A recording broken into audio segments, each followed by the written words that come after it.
Clear to te in zawai te bevek ule vu in ni han mi khwal du am tak kan ne ya ama hi pupi I chinga ani a Catholic Bible mizo chunga ale na tura sul min lo sut saktu tha le zung na sal ka min lo sen saktu te zinga mi ani a thule la hlama hian nin he a local thui ve ve me a I he le khabu te po tam tak a lo release to ni in kan sha a ama saberin kapu a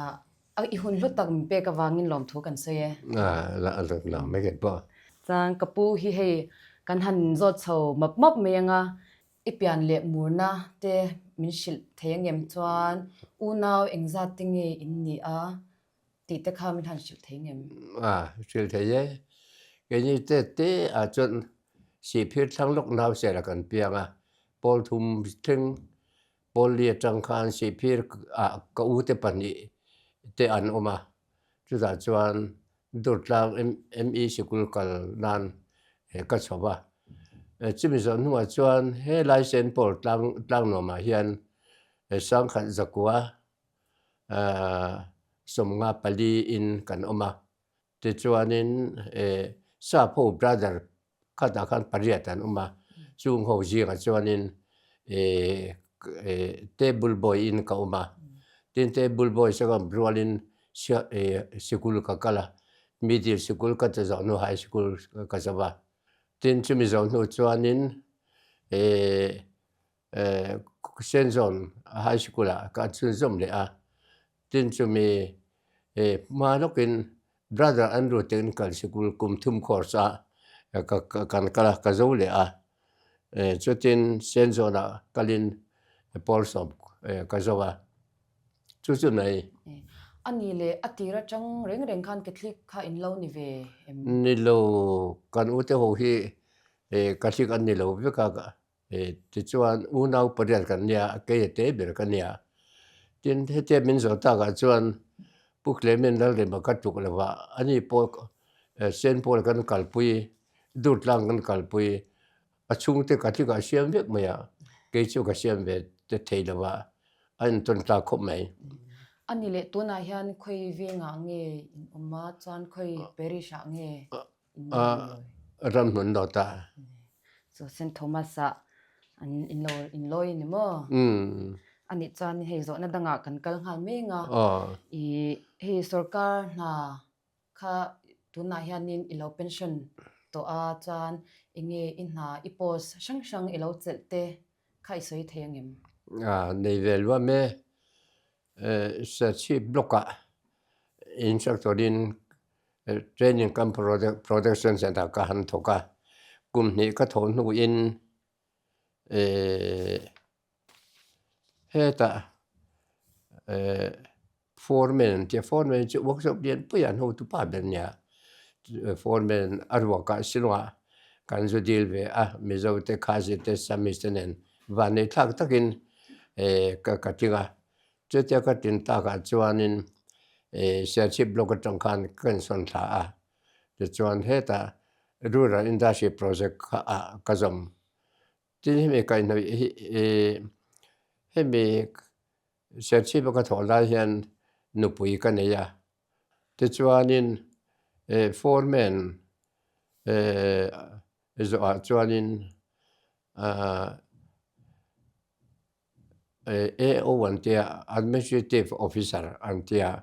rual lung le kol pula koma chutin kum thum ka service nu heta industry lu le in industry project officer ka lu de ti ka lu ti promotion in ka chhoje la chimi zon nu sub divisional officer industry min promote de chimi tang chuanin function manager ka om tani ka pension thengin entikum nge I pension ve sang khat zakbua somkwa pariat ani chuan emi in na functional manager a hen I pension chuan ya chuan engtin nge I in na emi in na kalphung shim kha soibel thengem sai theye pathian zara cái hồ tu te du song na in ka ban ne ya he mitin reng tu central transport subsidy hi ho tu ten min khoi tira chu mai ba ka state incentive subsidy min khoi tir boka chu ba ka grant aid in kind le a case o he ka khoi boka tin matric loan an ti me ya ene lui pi ka min khoi tir boka hi ka thil khoi hi apoi mai ma wa kan hi me ta hen mi she te kan lo a tin ho te du sak na in department pen ming chat kan ming chat pha iti me yang chuan ka lo sha danin hei in na a hianin hmun danga an lo transfer mia lo chi in ka hria a hmun ngai veka an lo post chi in ka hria a hi adik rengem dik na chen a oma se chi block industry thonia adik he dan pa ngai chen voi thum voi din son tur kan ya kum thum dan in son zel tur kan ya mà se ho tu te director te commissioner te minister concern ma group A kan lo ni chuan chief minister concern a chumi te zara chuanin ho tu te thu oi lo ni lovin chete te problem kan nei da in ka soi kha min ngai poi mo a te chuan transfer lovin ka service bum pui chu pension thengin ko bani chu kapu chu in thopo aro pui the me a he apui mo ro pui si a caution lama hianin hanlu chhonghal ta me la caution lampang abik takin diocese hemi kan bishop ina ahwam chin na hianin I mo phurna le ni na te kha sang tak te kha ilo chel ve tin kan hria a khang te kha tlem in han soi thengem ti hian han soi don ela kan pension nu in khami le chin na kan bishop le father biakan mi city paris kulikon koutur om chin le Saint Mary atanga koutur om chin le Saint Thomas le dur tang ko om chi khamin ko kho ba mi som thum ai kan tam de bang bishop power sa min ko ba chu ta min ko san chu kan u nau te bible hi du thu sam si la ba chu wang chuan ke mani puala Catholic Bible nei dan te om lo mi ti in min ko ba te chuan member ho win an soi zo nu a si dan tur kan nu ngai to ange an te bishop le father biakan tin khang kal khom kan du amal chu full time na father min pek the box si lo chuan tin chu ba ka poisa kan nei si la ba bishop in poisa nei box si la ba ti kan du box si te ti tu re ti kha kan thu khel ber chun ni tu anwa chuan te khan ke manin bishop le father ten poisa kan nei the dan tur te le khami publication man tur te atu ka dan tur kan lu ngai to nge an ti te chu khami committee zo nu khanin bishop in appointment re chu ka hey final committee chairman ruat ini eta chu kan tum chu bible nei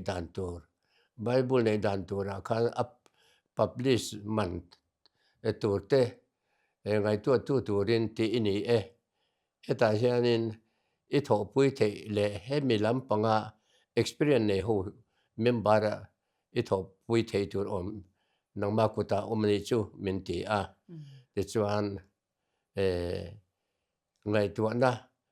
na ka ti hi chu tongkam ani uluk taka khun taka pathian te ka tong trai zo nu in ti hian member thatak tho pui the le experience nei collective idea nei chap de ho hi min pek the ne turin finan perokati aka tong trai ti chuan member thatak heng ho hi karilu ngai tu na oma te chuan khang ka member du te an ma ni biak na ka nei heng anuai mi te hi ka biang biang na khanin hei kan mo phun na hi turu si ke hi chu an ming le kan ni nang ni zara heng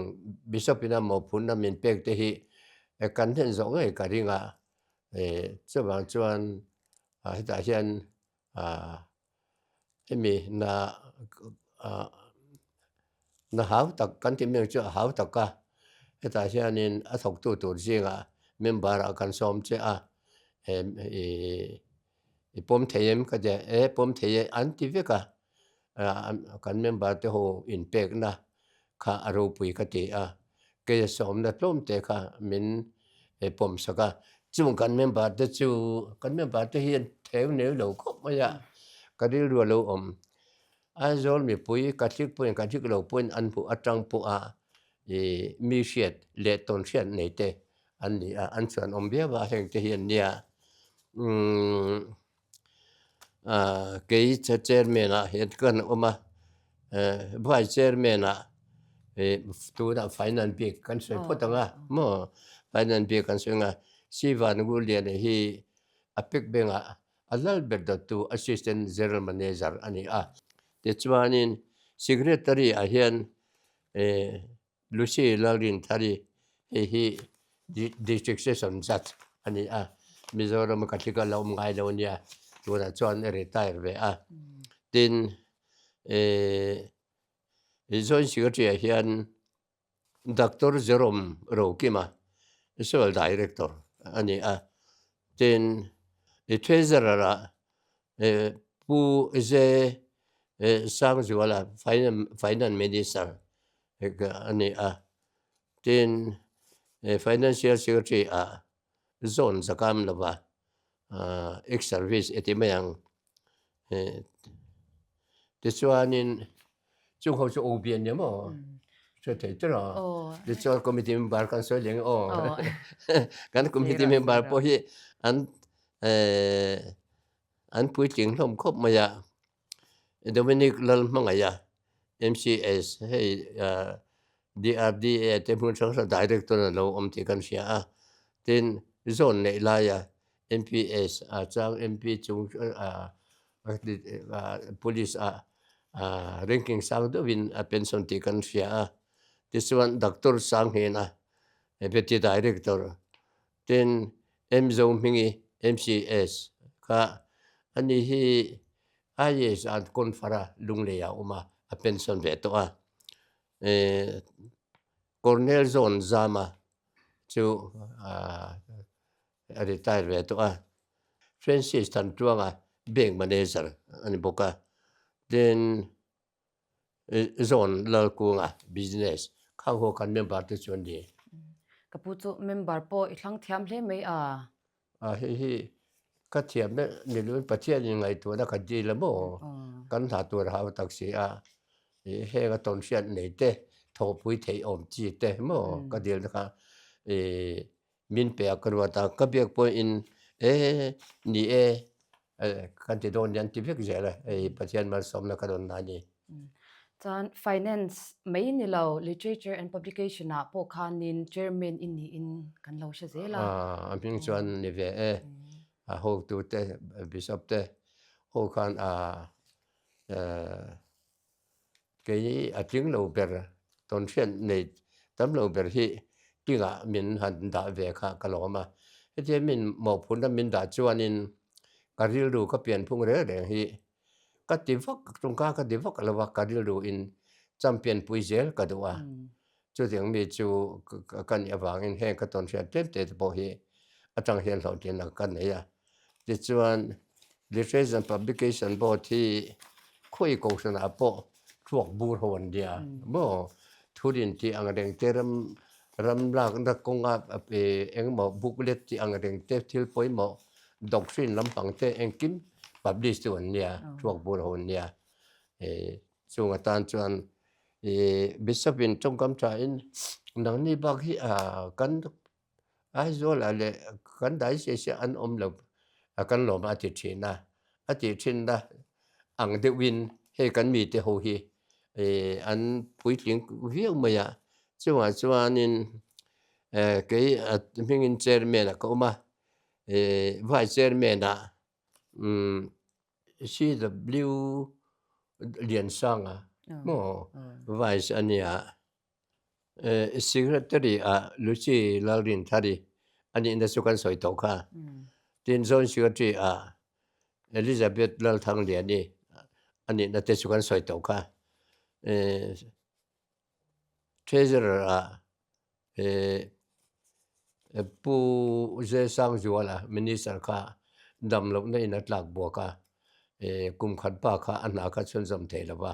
chuwang chuan aya orel thangkang lova additional SP kha dani ti chuan pu thangkang lo kha ban doi na tokin strokin lamwala Eucharistic procession kan nei kan in ngalam huna khan a chau thuta ti khan a chatin akal thada meya ti chuan amuna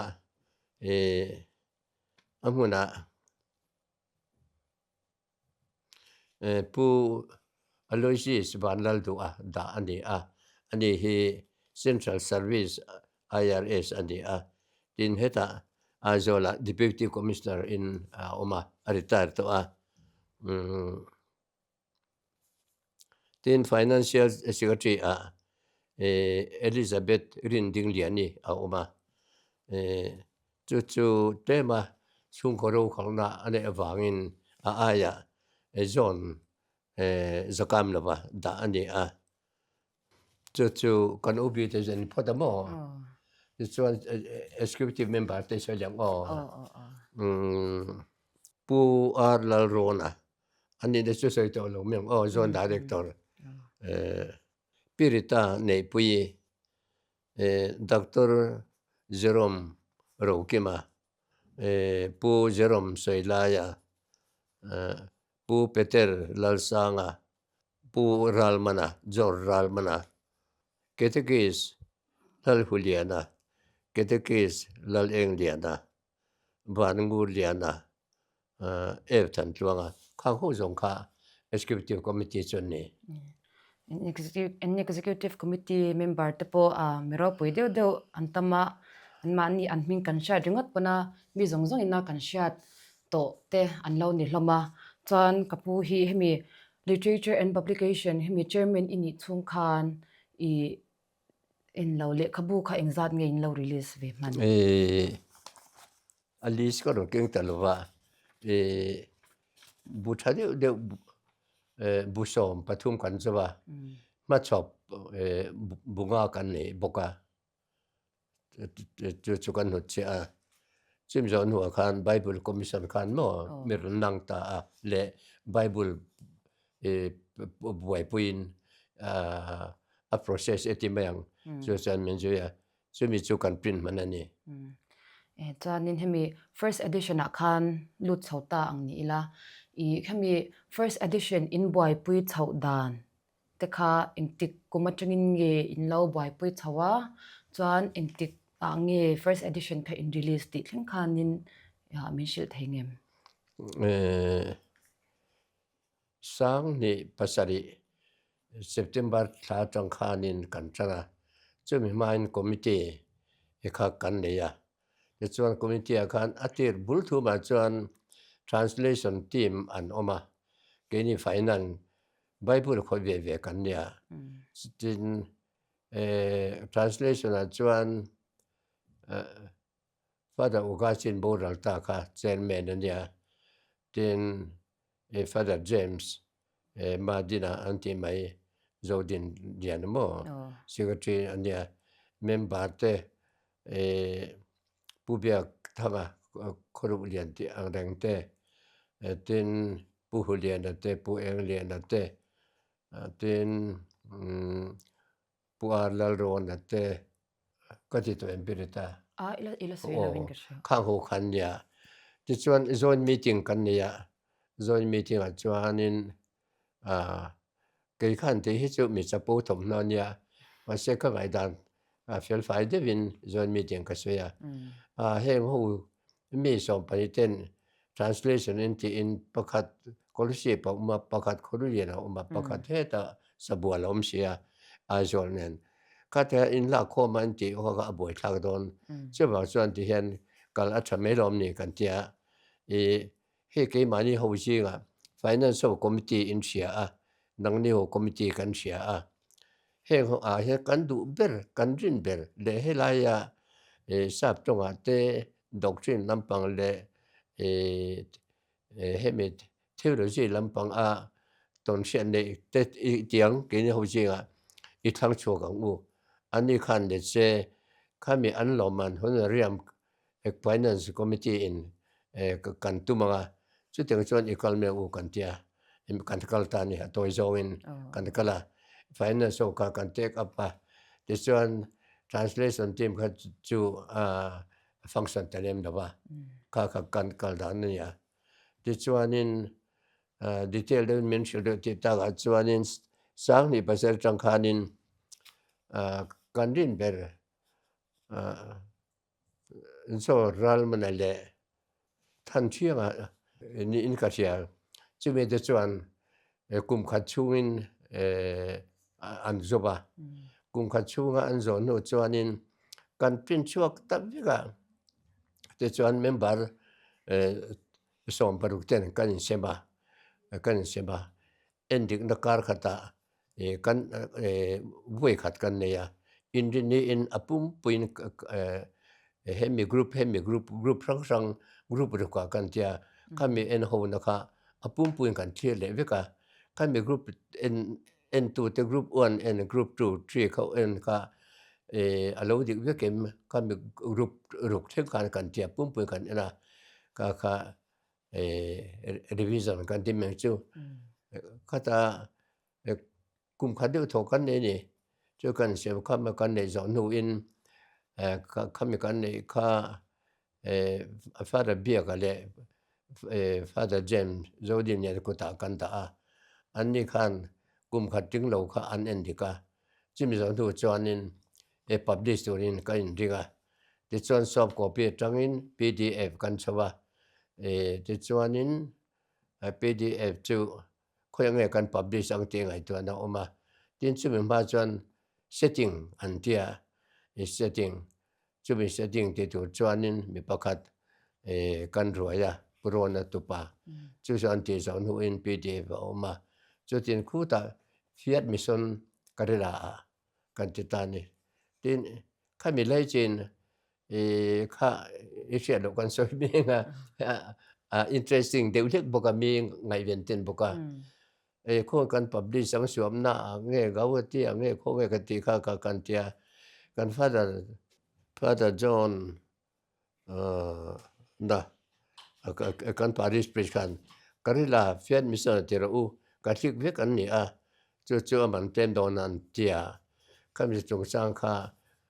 father partner committee kan nei na chu ta kan nei na a khanin cái lệ puro na le pukam la van kan la mel rian mang si la ba aram alhab boxi a hemi Calcutta chuanin hei mizo zia rang zong BSI ho pun an ti ten ya ti salong mo kan tia father ati chu ati kang tin chu bak an ho du pa ber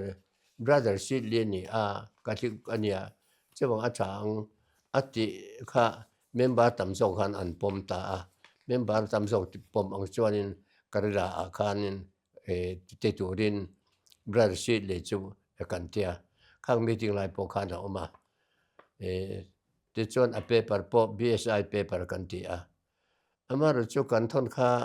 an te engma advan po ngai le wang an ti kha kho phuta an chung nu kar khata advan chu za chu min thon ula advan lo cha kan ti thelo tu na hian under process an tia paper man ilo vel ten tia committee ngai dan an ni vak lova tin kan paris priest father thoma pok angai lo ti si enge father omja tia an ti tla chon kan thona tha ang ati chu tia uti ta ga chon kan thona chim zo nu chuanin ti hi ni chuan ti in committee kan ne committee na chuan kazukal roi mei do nim ni an ni ho hi an omna a hlaboksi a kan me thing she lo ndam te ania heteng til poi mo ti tu cho te a thanom te keima kazukala kar khar ka zo thanga ka kalgai lo na te nia ti chuan an ho tu pa ber ka bua brother si de chu ti chuan paper pan tan tur te BSI le new RSV le khabu ka kenga hete ti tur ka tia ta o on tian bu tu tu ta ti chuan ni ni khat ka batia atur kan process me kan tia ka pui ho me ro khai ka alo thing to tia ka ho a bu lo chua ka paper chepter an ma ta hi aming a ke mai lang tam der le mo ta kha a chen men te po min mo na la tia ko mang kha kha la chu a mo kha chu da thai la chu kan chua cha la kan ri tan don chuan ni bok si la ba mo kan buai na sa don sia ka mi publish le tur athare te tur kan I pom men kan ti ta a chung thu chu emu china a tha zo ral ma le chal chiang sul nu po kha kan an en lui ni zui le kum khan tu a cha thu kan sia chu thanga vel nu a khanin anon print cho ka minon thon ta te chuanin ram hun da khan a release ta ka kan nei chu zo chu sai ila ani le hemi bible in chut na hian in sen so zat vel kha soyare mangem file te oma secretary report a changa lan dan chuan kan secretary pi lucy larin thare noi somni pathum ber kan seng ni ani le hemi first copy kha copy engzat nge in print chwa the ti te kha sha the reng reng a pum pui mo sang bua abu pa ngai itime ang amol zong in biak in man tur kha sang khat chu tin sing khat tu ro a pum pui print chu sing khat ania chu ta chuan biak in man tur kha sang anin ka sia abulian to na po hianin hei bible te po hi min ron zot zeu zeu hi an nom ta chuan second edition hi I engtin nge a chanchin te chuan in hmalak dan te hi in hmalak chin the soi thei to em hey Reverend Father James Madina kan timia ani kan director ania ani hi Bible commissioner secretary ania ani hovin kan beven samaya kum ni chung chu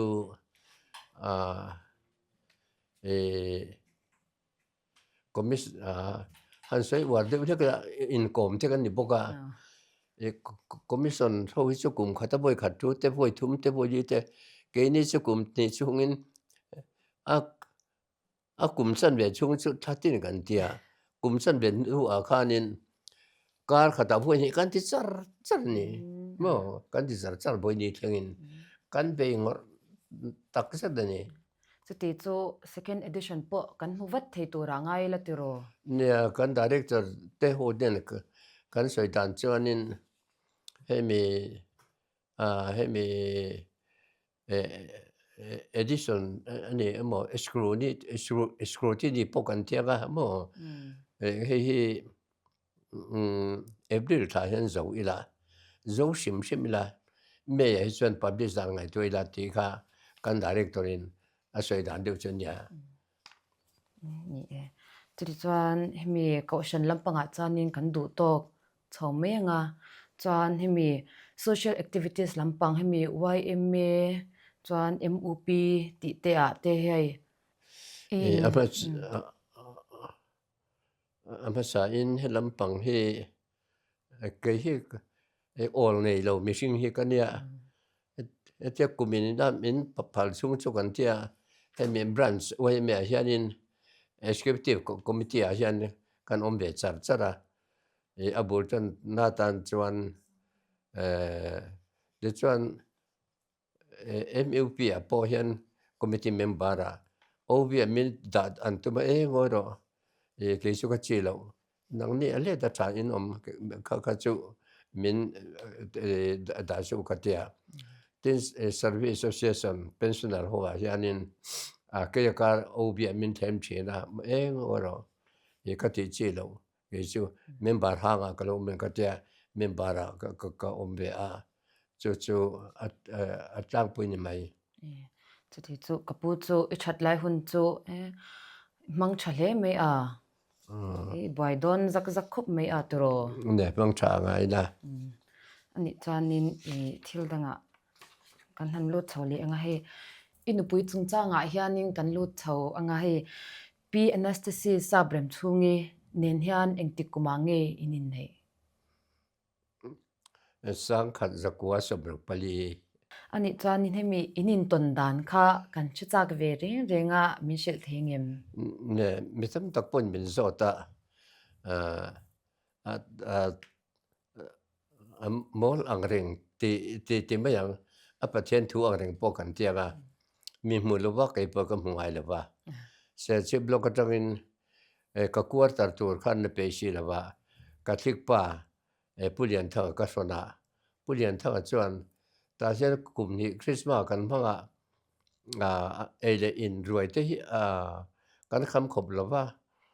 ruai dai de te kan ya thing lian da hianin puman chuan nen hian pan te indu thing lian da chuanin christmas ni in vok kan tal veka in tinin kan vok kan lawa min som kan som kwala te chuan abang kha sarep kan rem tan ta tin chu ba ka indu zong chidang nang te po ring lam pang te po tam mai atia man chu semi chief government high school science te tu anya si phir khwa tho dia mo kan khwa nia nia malek te kan an manga atoi zong sai ila de chuanin kan khen zan chuanin tu khoi nge kan le dang kan tia kan bual fa ya kichi be rual chuan nak tu chu choron ero anti ve dang daka nia malek kan tia chu da kan mel chet deu ber sen po da changa puman zuala te mu puman dinga te ho te kan mel chet atang le tin kanu pa hi ketikis ania saingura ania mo chu te chu kan mel chet te ani da ote ani sen po ta kan mel chet te hi han leng meng kan tia kan an denga chu ta chuanin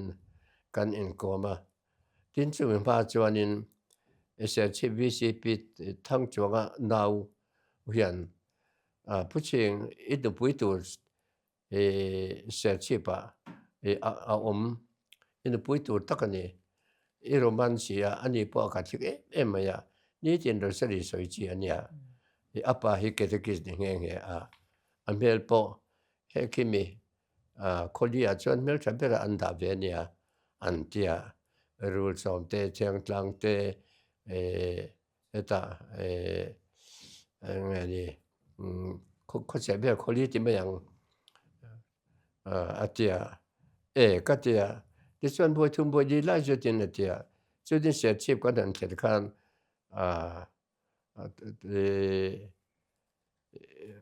handeng la he son to ha ti te veta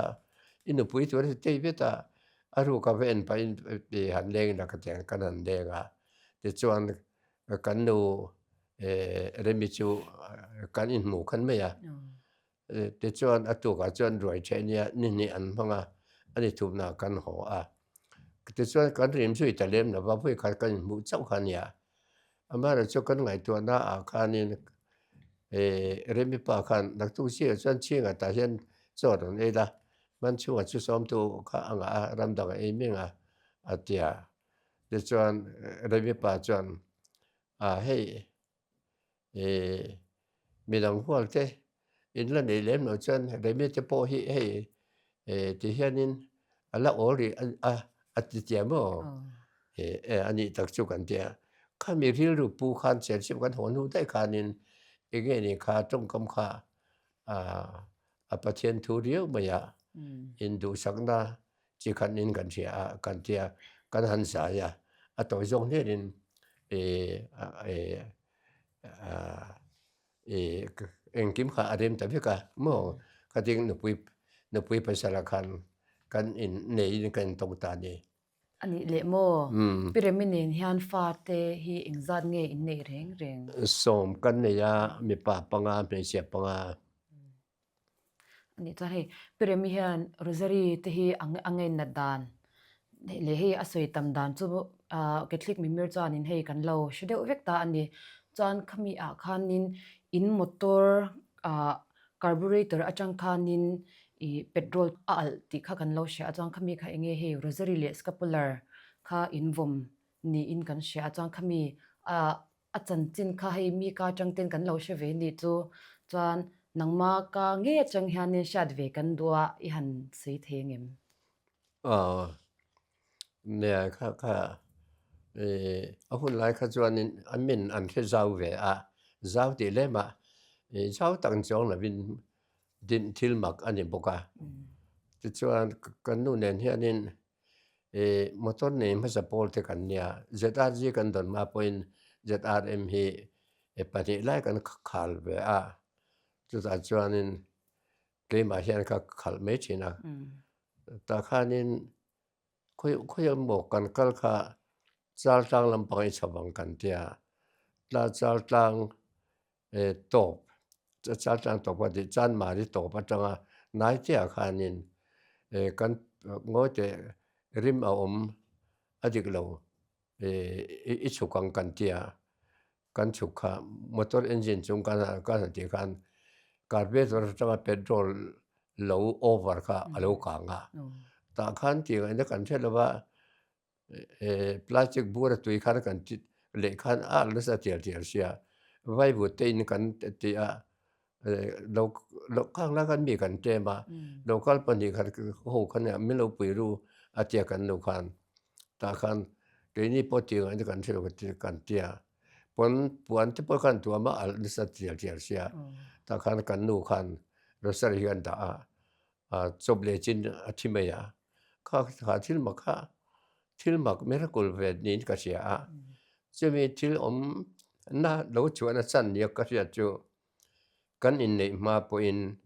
chu thang tuang se chi VCP now chan rosary hi ni jen soi thina ati kha khami tanga rosary sai kan nei nu po a chom ka arin roll ber kha pathianin khami rosary alo arin na along khat pumpulung na fin fia na pathian pang ni in ka semaya chawa chan mak kan tia kan nu rosary chang khan are ta de me pyramid po chu tin chu lawa khami kai nai in khom pui kan kal kha champha ya kol dai kan thel khan al boka chu ta chuan a toi zong sai miang scapular da mo a fin fian dan yang kan nu kan mo ma nai chuan scapular hi alar me ma mo kan in cha phai dem sap dam tang te point tin scapular tanga thilmak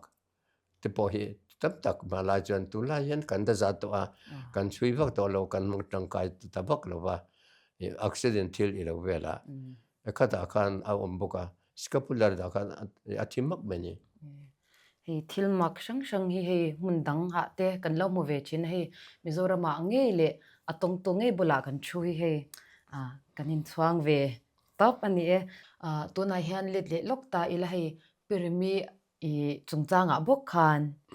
hemi a rosary ngin na dan le hemi kha chip char deuh hlekin kan she thengem ngay na tia chuan ngay na tam tak an mi tang ma se zo na kan nu chu kal bik tai la ngay na ti hian pule ta trong kam te chilin me pule te ang mo zan tin mai min soi puya din khoi lo ko ran jin na te le private ta chung ko lo I lo na te kong chuanin lim te ro puin te mo en te min soi cho puya pakhat chaw tok lom ni ka ti point a fam kim lo ti a kong chon mi ti na anin kan ma tui kan oma ka tang khan ka ti ve a ti vel me mi la an se ti tak tak mo chen chil ania a chil ti me tin khami atang khan ro sari til ti theina kan chung ko chan tama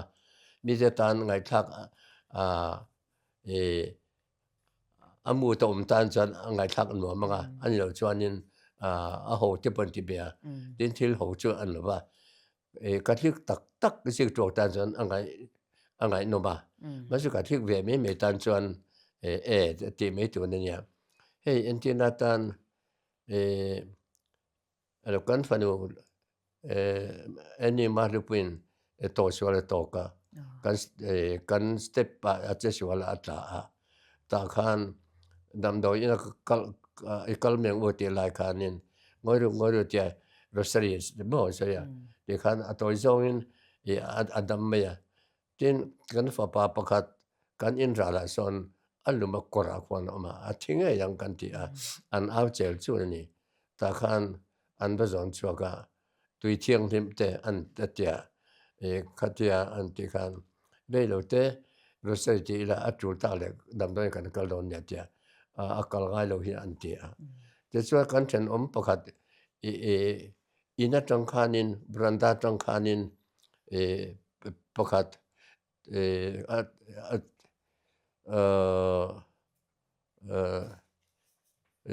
kan fanu pakhat Jacinta Lalman puini ka sia chu da chuanin Bishop Dennis Nen si phir hol hon da kan lai kan ya puman jolan chiang hei ma mo ni hi angai tu ma tu na ke jol ti kan ba lo angai tu khom lo ho tem a the ye ka tia ka lo ho ka chuanin kan nu ri sari sai kan ita so wan ma kan tia mo kilo khata lo sai mal la ti kan a cha in ho thei min tia ti ka che pu man jola na ngai to lo chuk pa dan lo ngai to ro ti ka tiang kha nin kan tonga kha a ro sari so in da ra nin ka sia tin ro sari kai nei chu biak in san kan dil khan kum hi tar tap zan tin khan ko san sang kan mu the nan ama le piwani chingchi me le pikoli asul su tu le Martin Luther ko sorry Martin lal manga fanu chua mi ten zan tin kan ina ro sari kan sari kum ni chung khame tang khanin he ko san in dan bin pe tok me ni chu a lom lian de se chu Piremi rosary soi chu hei har sat na kan to chang cha po ne lo ni tina soi ra kha in chung ka a po le nangma ni in nangma ikal na zela po khan alangin ka sha hei abik takin infate nupui pasal ni ko nga phei ka chuan nin hei ama in ilo soi zeu to a chang khami po kha idu chuan i soi zau le theya mi an nupui pasal ni chung changa khan idu chuan han soi zau le zeu la mi hian in fa te nu pui pasal nei dan ni an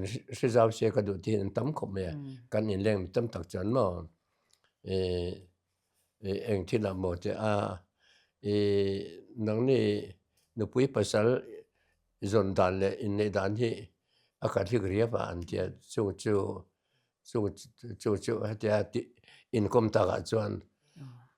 tang kai nu mal te lo ni takin min lo zo ta ga chuan ke ni nu pa hin ngai tu na kan nei ti hian kan fa te chuan mi pa an ni emo me chen ni emo ka thi kan nei tu ni ti hi kan ril ro om bur ma ya kan fa nu ten ka thi lo ve kha ka thi ga an ran om pha be ka ti me to zo in te so kan fa pa te po an nu pui te ka thi ni sa an om lem na ba ba se ka thi ka arin om le le ya an lo ma tin kan fa pa te nu pui te pa te po ko san orden de mo de ve kan ya ba se mi pa ko san nam pa hi chu an non soi ri ngam lem lo ni ke ni kan kathik de awangin eti meng chuan in hei Catholic thalai pol thleng hianin sul hnu hi lo hnu chhia ni in kan hre boka a i ishat thei china te min share thei te neim ne kan hun lai le tu nang hun hi adang dewa tu nang hun a chuanin motor am chan kal tam thiang ber ania a bo ro khi a huwa ba alo ho le me ya ti khan an mani ho kha counseling ne pui tai la tam de poni se enge an puak so ti zo tai la tun ma kan hun lai ai chuanin puak so nei tlem bang iti me atoi zo in ke ni hun lai chuanin in khom pui kal te kha kan serious tin kan zai dim ma tin chala headquarter kan te me ya butang moi president nya ke vice achang secretary kan ya achang pu be la vice nya ka hun in khom pui lai kha anwa ba bishop den di su za po hi alam be doi chena chu ta kan la te po hi a chalai la tin khan mi kai noi kha te chalai tam ta lo ma hian ke ni headquarter ho tu te cho kan je te chu when I hian kan subject so tu chu mi father chu mi categories kan ti chu mi lo ke mani headquarter so tu te kan non kal pui chu nu la zong ding te u kan tia kan din tia lang wa zong ding ru kan ti voi ni an sia tu chu hi ni ti ka thik tlem te in nu la emo mi tang wa ni emo ko san dang nu la ko san dang tlang wa in mel kan phal to lo when a tang chuan le hun kal zel tu ra ka thik in nei tu ra ni kan ti kan pe su na de chu run da la lo ni pon kum khadan tia anwa an cho le zel tin kan nu la rin om tak tak te ka thik tlang wal be se om leng tar hi tam tak an ni chu wang chuan hi tlang wal ten in se tu ra ni ka thik nu la lo zu nei lo tu ka kan tu pui ber ni in khom pui voi tum na je khan mi kan tlang au da ber kha khang hun la kha chuan ka thik nu la in pon lam mi ka thik tlang wal in pon lam mi nei a om lo ang ani ka thik kha in tong tam takan om pha ni chuan in hei tuna in loina ko shan i in venga St Thomas a sonin allo sami in din don son asul su to zinga mi ini ten kan lo sha khami in swal chwa dan te kha kim chang deuh ten min shil thei chuan Sel meri akwan kum sari bel kan loya ni sense line kan fa chang che deu nen motor kan nei si lawa pup si pi ro ten me pup pa lira ro ta kan kai de chenan mu tha chena so tia huna lo kala ngoi du kan om da la si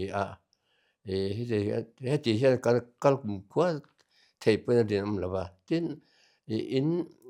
ko san sanga kan om hi kan phu ve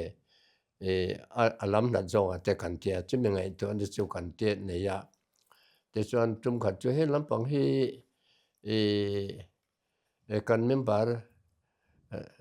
ram nun not emo chal tang emo bong kon emo sao te mo ho khan ngai to na khan nei dem na ba te chuan committee ne thang ka tia karota pa ho zong zong kim tur ka ti som ni rual bel chu kan kal thia amma saber chuan puk le men lal re mate ani SDO nia kan jing officer ma sa ten ya kan tia committee kan ne ya amma chu member ten bishop den di su za hun la chuan ma ti om je nei lo wang fian thu in bel te pa de lu tu mang deuh ani ang hetiang ko sang chang hi Mizoram ala piang bok si la ba rem ke kan ngai dan chuan je nen kan jing lo kan tia kan pam thu la ama ro chu pu che be se na nei ro chuan thu dang ania ama mi mal chu hetia zo in anga committee se ma ti anga chuan je nei lo wang ete lo me ngo ti kha kan thut lu na nia ti chuan ka thin lung a le ka thin lung ka ti rualin kan nu ngai dan te hi ka la vek zela ti thei chuan tha a maro chu thil har tak thil ol sam chun lawang a kan tia ti chuanin a toy zongin deal tumna nein deal na le kha te ka siama chu an kim kha ka ani tak no ni mo comedy show kom la mo mi pon be se lawa ke khan be nge se run ti ril lu pu in ti chuan bishop ka chu pia a bishop chuan chu da ngai tu na chu ka le nei lawa lo se tiam me ru tia tum ni ka chu ka na chuan population member in plan me tu atia ti chuan a voi tum na chuan pastor visit ta alo kalin lung le kal holam pangin college father Matthew a ne na chenga kabalen chuan ram len tur poisa poka nei lawa chuwa chuan a thei re lo atia tin ke ba ni al da kha su kala soi lawa ke ba ni al na chu population claim de khan ke ba ni ko san guideline na kan de don nge ni number bi thia umen ni ka te min sang thei lawa tin poisa ka nei lo ti poisa chu bishop ke ba ni kan ti meng ka tia sim za nu a chuan se mere lam po pang pon an rem di me lo ka thia ka tia ke khan var pin to ka bia rem ti ka tia kan argument point zong zong kha anial tha zo tha thup lawa a to pa chuan kan in nial ta atu da var ma theu chuan a sifik nga a ina kan in hawa na pe lo kan hawa ni kan ha dan la ka chu soi lo mai ila chu ta to ka ta chuan in var ma theu khan lo le ro pu ching ate eng thil nge te I lom ko pang atir ko ka bakala he in dan rem ti na chu bi sabin aron ti chu ati ta ta khan kha abul thum chu in ta se ti chu khami kai noi ti chu bin ta chu kan tia in khom san kan rela khami in khom sang tur khanin eng ti tur nge tu in a nge kan tia ti chu mi lai chuanin amun ma le dan tur kha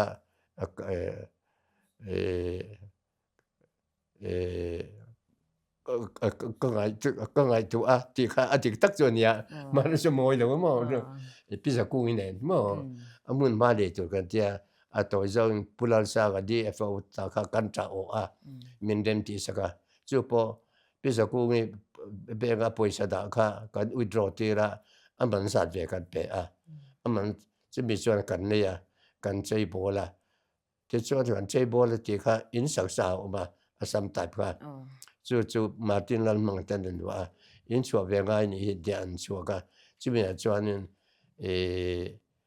sikul chu thleng ne kan khom bam chu mi thleng chu soi meang in swal chwa dan po a theu neu lo khup me hei abek takin nangma phei chu hei asul su to tak kha ilo ni box hi chuan in hei se meris ko shana po khanin hei nangman ilo sei to angkhan rei lo te ba in loi lo itia ma se khami rei lo te in loi chunga po khanin hei thil tha tak ilo nu cha khanin kan sha chung te chu soi zau thei thil tha bi khan soi tur te chiam kan ei lawa pathian zara ke ka sel tha tin chere mai mi hing hi ngai tu are mai mi hing hi kan ni ka soi lo chuan sen meritan an lo sia anga kum ru kum sari kha ko ran sir tia khan kom zona chu ta kanin dar zon hu chan purona ka alo om ve ta khami chung khanin elo he meeting tlang administrative officer ti me AO hi ka ho khanin in khop kan claim riu boya ti chuan secretary admin mang zui ta ta khanin eng ti tur nge kan tin kan ngai tu chu kan ngai tu na chuanin board of visitor idin te bu kan tia committee khan ka pulu ta chuanin tu nge sul sa tu chen ben yang ka tia nang bok an tia chairman potil bang convener yang kan tian ni kan tia ti chuan tla chop member kha uma piang khan maya a convener na thokin kum kha chung ka soi soi lo chuan chairman chen an wai thabi ka kum kha chung nin ka ria in khom ba na piang in chumi ina in tong khom na zai ho tur kan tia a changin puchalu ta te in ate chang pu van lalin te a changin pi than muri te na te a changin pu major zama te ka teng te ba mi chak lo in khom mai lo in khom mai te ne na sang kan chan pa da in khom member kal kan ta ba member kal ta ma chang kan in khom mai lo ho kil kho de om ho ba kan sol ni in khom bat piang kan tia jing tang nen khuang nen kan tia tin kha da kol ok bu bolian te bu cornel zon sama te ho hi kan ti jing de ba an hi kol ok an mo ta kan ti chuan mi ka kan nei na kan ka che te chen pu bolian te tin pu jama te mo ke ji ka che du ngai lo ba eta kila lo hol to ka me ya ka ja kum ka chu kan ti ka in khom kan tam pha em ni eta ta kan tin pukam na wan se ka zak zum khop ba ya kan nu kan he lai te an ya kan nu ne kan in ton de wi lo lai kan hi ka lu tum de da kan nei lai ne ka amara ka ta min in nu pan min lo cheu au na kha min an kuai bet lat kha ka thi ga bok kan el pha ati chong kam tha tin thil de pon ni da lai umaga chu da chan buka ma lo hi kan bot office or te hi nang zai lam pang ti tu nia pui pa beri chan nga yang katia atia pui pa bera po atanga che te kan ti lai chuanin ka kan khom tam pha tin pukam lo wat thu sai katlang ne lo ti lai tak business center dia lo dor bu te chibo mi sang an lo lu tak an so kam yang lo lu ta khata khan welcome na kha kan nu ne kan thong na sa ni mo i pu te che bin chong te man nia mo bo sa lu de chu chat ta ka om nia en hi kan chairman tu na nia ke secretary ka thina chu both of this or kan ti le mi khwal kan mu reng kha kan lo cheu au na kha thil cha kan ti the chun chu ni men ka ria tin thil cha nge thil chin sia cha ba la jo ni se phak lo wa pi tuang te pon se phak lo men sacrament tur dong tur zong ban parliament kan para a chang kang lo ma ya chu a chang kang so khat ti hian i tiang u ka tia marble hi ve le ba kan da ga sacrament dong tur zong ding ma da tur ta ngồi đấy khá tiếng lo mình bắt chia ra mà à phải bỏ ta cái tiếng khang cái tiếng chuyện này thì cái này tin tu na chan ruột na in cái yang u cái tiếng thế cái là chăm ruột tu đan nó thì cái chiang lâu lệ cái chiang cái nó mà tin ở chuộc rồi lệ thom rồi lệ ring anh mà hay mi respond chan đấy thì tất cả cái tu này thì sự cái cái này nè đấy mà ta看cái tình hình tin sự ta cho nên cái tiết chế số cái tia blackboard thì xem trái điểm để ta respond cái chỗ cái liền đều computer cái gì cái tu na chan rồi này một tin hết mình tin một thế này tu rin cái tia cái tia cho về tu này mà lâu trăng cái tu na phải tu na ở cho nên computer system kan kal to mo kan ka chu me ye chang kha Christmas kan man dan te kha itia kha aro pui Christmas kan man dan hi min soi na sa ma ya azol che ve la min soi dan chu ruai chu mi an kan che ve tho ruai che zo no hian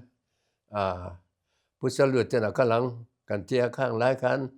i pu te ho eng za ma te te chun eng ju la te ho mo eng ne te ho kha an fela i pu te ho kha de chuan te bre ko te eng kim kha eng pa re khan bo sa ya a chang in zai tu en na la kan tia chang ri ko kan pe ya kan fa kan la ma ti kan sen me ro so le men la min sa de men ti china kan lam hen kan punga men bar te ber theng kan mo an hi ma ta khan ke ni chal de pu chal lu te pu ban dal te ho pi nei pu te ho ma kan choi kan lam na sa china ko ka chang pui thu chu an mai kapuchu mi hui khompo ithiam hle me a tero nè mi hui hu ka bom nan eng mo hi ti hi ngai chen mo thu le la zo ti hi chu kan ngai ne ya chan hemi kan ko shan mi thi vui dan chung changa hianin I enge dan vel kam khat velekin min shil thengem nè kan ko san mi thi vui dan hi kan the bi ka veng sang sang kan kala kan ti thakop mai tin mi thi vui na hian ko sang sang an kim bi ka ni ti kha kan sia kan mi kan sia dang kha nin mi thi vui na bộ ruộng bộ lệ cái này chẳng chiến ra soi tu father anh em một cái tên anh thì tất cả soi tu này thì hiện tu mà chẳng có ngày tu chuyện mi hiện nó vẫn in vui hiện đấy em anh tia anh chuyện mấy chuyện chứ mi tu mà cái thứ mi thi anh vui nó father tu soi tu cái thứ là việc lệ mấy đi trang thế buộc họ trang thế anh này nè知道这帮这那可不一，啊，这个是的巴黎啥子玩意，没去问那些，กันกะที่ก็รู้หลุดตัวนี่ละวินกะที่ก็รินนับวันชวนนะมันรสชาติตักไม่เนี่ยอันนั้นไปอินโลก็รู้โกสันตังกันที่เสียหรือว่าข้าจะรู้กินบิ๊กนับมุนาคันรู้สมทักดันฮิโมข้าว่าอวุยตูฟาร์ที่ยันไงตัวช่วยอินทิตาเซอินทินาตันอันมันนี่เขาจู่สมมติถ้าเกิดจอลเนี่ยเจนอันจงใจสักหรือว่าสารเมนอันไล่จีนเดียวที่เมียแกนี่จงใจในเจ้าชาตัวนักสวยตุ่มเบิร์จอกจู่ข้ามีสารมันน่าทุเชียราคันตัวนักจันตักนุลาวิริมกันที่ถ้าเราลำปางชวนไงตัวนักเนโลไงตัวอมโลอ่ะฟังจู่กติกาบัพติศมาจังconfirmation จังอาทิตย์โดนินอาทิตย์มาเชียกันหน่อยtin chu ba ka sacrament regular ta ka dong ni ti kha mu sei lan ti chuan sacrament om jet tle ba sei fia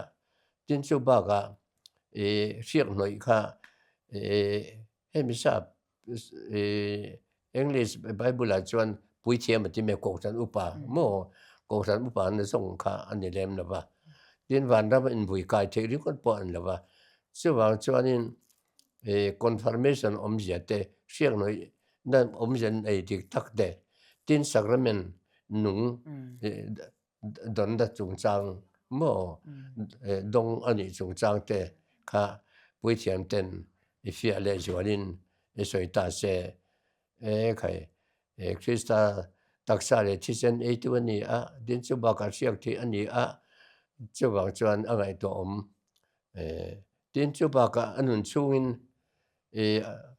มีฟิงเร่งส่วนในโลกันอมเราไปส่วนที่เราที่กันไปเจนะข้าตาคันปาร์กตัวนี้กันในจงจางแต่เหกับผู้ดูแต่เห็นบ่สวยกายจะเสียอัศวรรษดีไม่เมนี่นี่ตุนไลเพจให้กระทิกที่มีมินเราไงวินเวตัมจันบ็อกซี่อัตรอนี่จันมิชชั่นฟิลด์กันในอังเฮอบิกตะกินเกเด็ดกันติที่เฮอิงดานตัวนั้นเช่นบิชอปคอมมิชชั่นอันนี้อันกัดเสียแล้วว่าevangelization อันอันถูกชามุนชาเต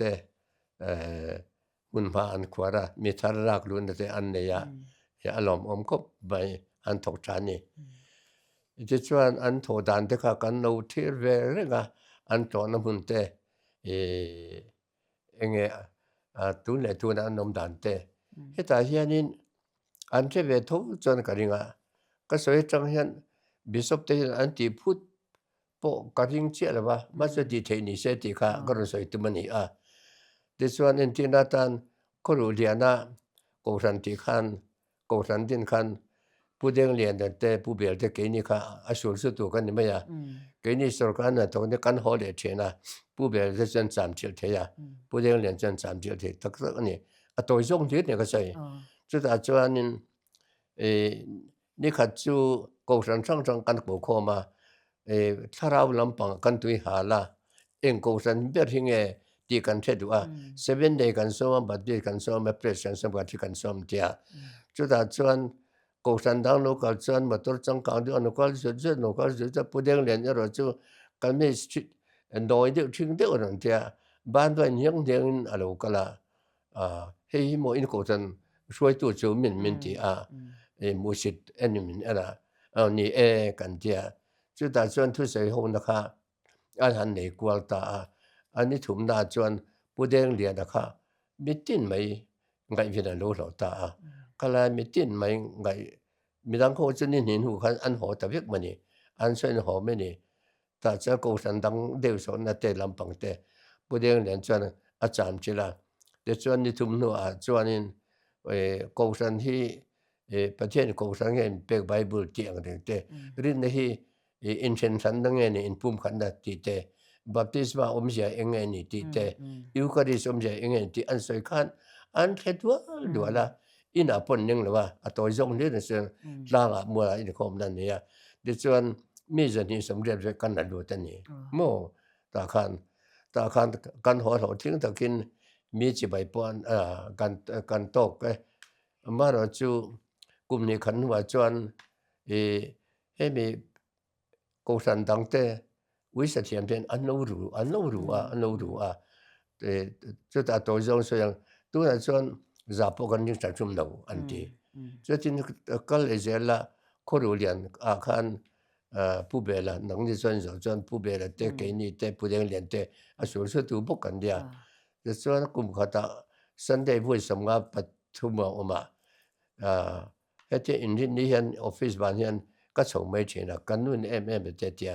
ผู้เบลล์ส่วนนั้นจับจิลาผู้เรียนเรียนเด่นกันเดียเดียงข้านิน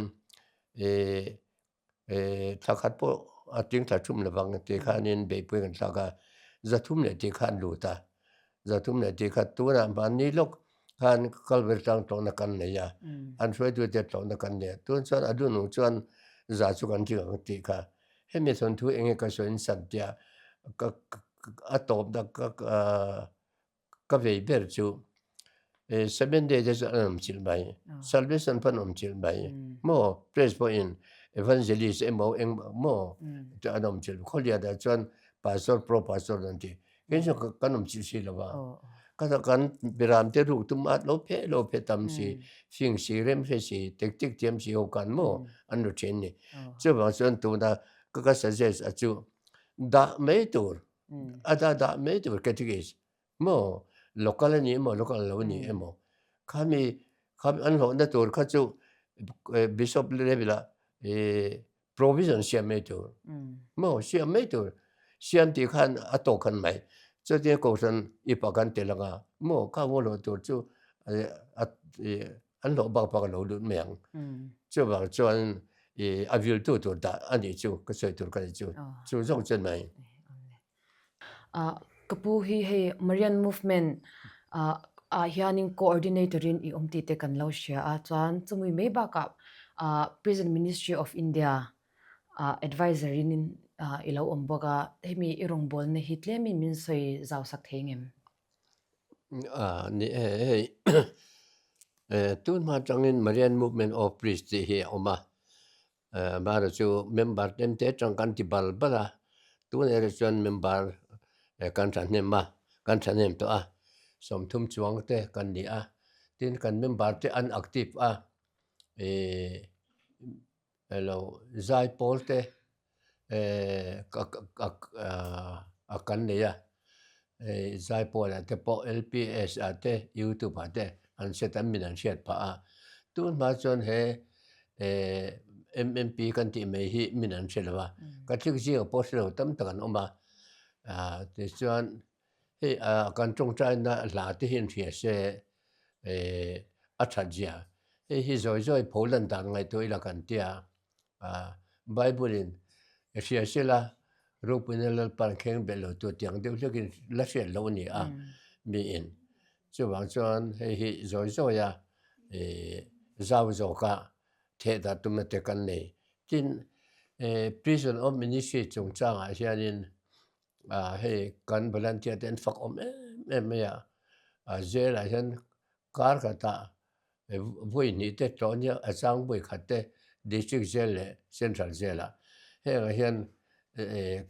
กันหนูเวลาที่หูอินบาลานเทียเต็นฝักไม่ดินรองบอลทั้งที่เป็นรองบอลเตะประเทศทัวรองบอลนั่นเตะอันนี้ดินเซลมีเตปอนเกมอันนี้prison ministry รองบอลเลยฐานที่ไม่ดินอันทัศน์นั่นเตะอันมาตอร์ตุยเปโดรเซนนั่นเตะอารูปุยอินบาลานเทียนตักนั่นนี่อารูปุยก็ตีกันเมมบาร์เตก็ฝักคบไหมก็ยังเป็นอิน advisor กันนี่อุปลัมปังที่กันหลอกเป็นกันหลอกปนะดูอังอินเจลาเต regular ก็กัลเทละป่ะกันเมมบาร์เตบิกตักินกันsecretary ผู้ Francis อันตรวจจังหวะลองทูกันสวยตักจัดนี่จานนินให้เคลมินอตบลำปังเตกันเล่าในอีเวจันตัวงาจานนินให้เคลมินอลิมอมลำเดียวอินุนาอิลิมไลหุ่นเบอร์มินชิลเทงเงมลิมไลหุ่นเบอร์จู่สวยฟักจู่หาษาอ่ะอินคอมปุยกันเนี่ยยันกันหิมไม่มีหมอตุนไล่อ่ะนู่นละหลังบ้านน่ะเด็กเราจ้องลำปังค่ะกัน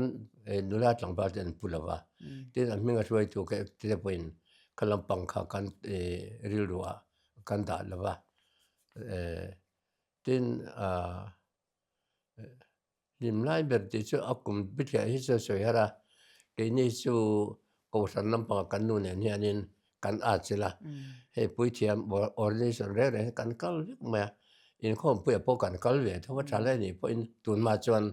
มาเราจะตุนไหนเดี๋ยวจังกันอุปถัมภ์จังจวนกุมมินเดียมสันตากันเทียกันก็จะเลี้ยมว่าจนไม่นี่จานให้มีอตบตักนานกระทลิกเกาชันมีปุ้ยเตตานให้ทุจ่าอินในจวนอิดูมินเล่าใส่สัก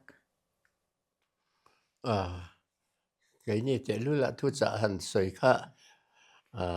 ยังไงกันสวยยังติดจุสวยตัวจุกันเนี่ยตัวนั้นเชื่อเล่นนั่นกันเนี่ยแกนี่กันอุปโตที่มาไล่มีกันนี่กันกระชิกจันติเล่ไล่หอเล่วันกันหันเชื่อเล่จินกันกระชิกด่านที่อัตสาตาจะตบไม่ยังจะชวนกันฝันว่าจะอันนั้นจีมานี่นั่นเรียนได้วันนี้ชวนกันฝันว่าจะค่ะกันกูสันจินนั่นตกจินกันปุยดูนั่นฉินดูเลี้ยนตักดูรุ่นตักกันเนี่ยตกเล่มหรอวะมินเรียนจนยันชวนตรงจกับหม้อจันจังกันเนี่ยจีน่ะบุลถูมาตกจินกันเจียนตกนั่นนี่ที่เจ้าถึงพวกกินนู่นเลยป้าหมอเพื่อรัวลินนู่นลาเต็นแกนี่กูสันดิกตักกันเนี่ยมีทั้งคู่จะโพสต์กันนี่เจ้าบางจนเขาเวลที่ไหนตัวลำไอเนี่ยถ้าเราลำปังไงตัวนะเส้นตุ้มนะทลายอันนี้เล่มนะว่าอันสาหกะที่นู่นเลยป้าพอตกใจนะกันเส้นตกระหว่างกันมิกซ์เมรีที่เตอันโกสันดานะอันนี้ที่เหตุทำนี่ตุกะอาจารย์ท่ากะเจ้าว่าเจ้าการที่มีเจ้าการที่ขันในไม่ตัวนี้ฟ้าจะสร้างหรือว่าจงกำตะกินเจ้าเตียงมิกซ์เมรีเตปนละมาเจ้ามีโกสันส่วนอันนี้ที่อันนี้ที่ทำตัวไม่ให้อาจารย์ท่ากะให้วันนี้ท่ากินปัจเจกคนน่าจนไอ้มันนี่กันฟ้าจะอุ่นเอาสมชื่อจนเอาไม่ลงมั่วเราเจอละมินไม่หูพูดเราไม่มั่วก็เจ้าว่าเจ้านี่ให้มีนี่น่าจงจังอาเซียน tuần ai nó sẽ lấy rồi cái chân lại là và cô cần đọc xin là chiang là nên chia tế bộ cần phát tế bộ chiang sẽ cần phát bà tế bộ chiang sẽ chiang tuần gì tiền là thuộc dọc bề là để cho thiếu năng lệ cho nên để mà những cái advantage cần đa công ty hi cần bồi thiểm thể hiện mò ngày tuổi sẽ mi công à cho chân mày ni e nu pui pasal nei ko nga te catholic chu hei alo bai thlak ve deuh thina abik takin I mi setan phei chuan I an pupi I thinga te chung kwa hi en ton tlak tak an ni a I chuan hei ama hi atlang wal lai reng reng po hianin hei azwan azang don ti a hriata hei an chung kwa hi kong engkema mi en ton tlak tak te an ni a an ma ni kithlika vek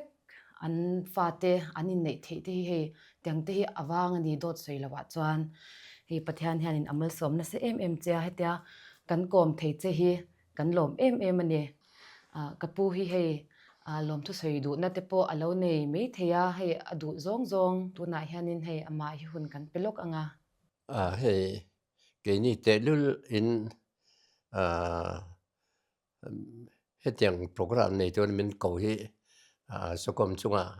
cái lo mà bây giờ nó bộ cái này là tin số bảo cái này ai contribution cả tắc tắc mi lá cái thì đó nên mi thế ý anh ta mà chung sinh cái này cái thằng mình thằng tel về hi số công chung cái lom tắc rất này tên cái til soi ate til fel del te po mấy thế ya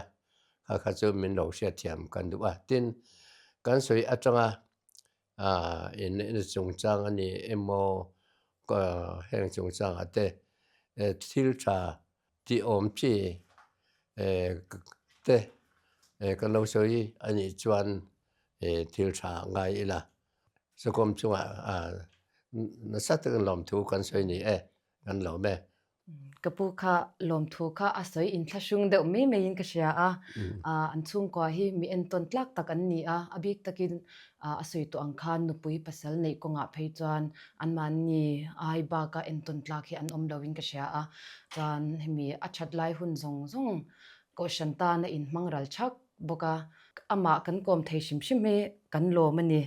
chuan thir ti mi puite kan program min hlot saka kan program min lo thlir sak thina wangin lom thu kan sei